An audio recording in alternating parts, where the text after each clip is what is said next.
नवदुर्गा ध्यान श्लोक।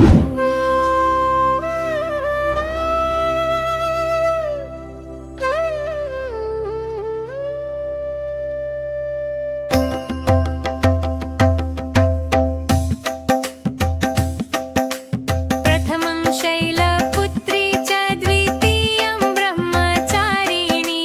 तृतीयं चन्द्रघण्टेति कुष्माण्डेति चतुर्थकम्, पञ्चमं स्कन्दमातेति षष्ठं कात्यायनीति,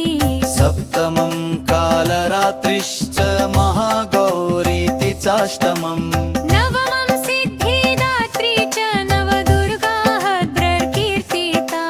मा शैलपुत्री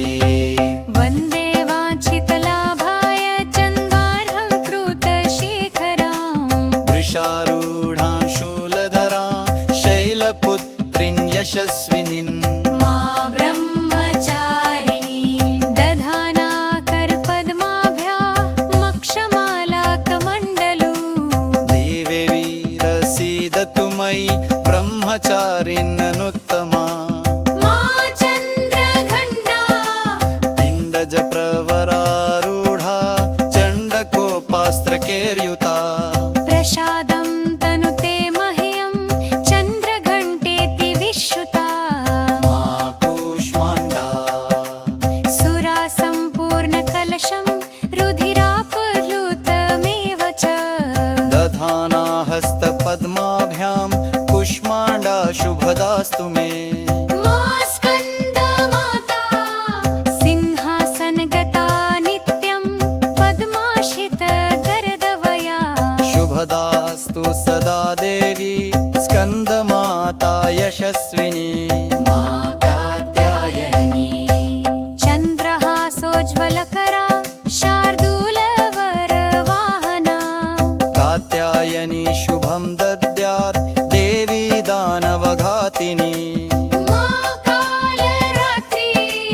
एकवेणी जपाकर्णपुराणग्नाखरा स्थिता, लम्बोष्ठीकर्णिका कर्णी तैलाभ्यक्तशरीरिणी, वामपादोलसल्लोहलता कर्णन्तकभूषणा, वर्धनमूर्धध्वजा कृष्णा कालरात्रिर्भयङ्करी, मा महागौरी श्वेते वृषे समारूढा श्वेताम्बरधरा शुचिः, महागौरी शुभन्नद्यां महादेव प्रमोददा, मा सिद्धिदात्री सिद्धगन्धर्वयक्षाद्यैरसुरैरमरैरपि, सेव्यमाना सदा भूयात् सिद्धिदा सिद्धिदायिनी।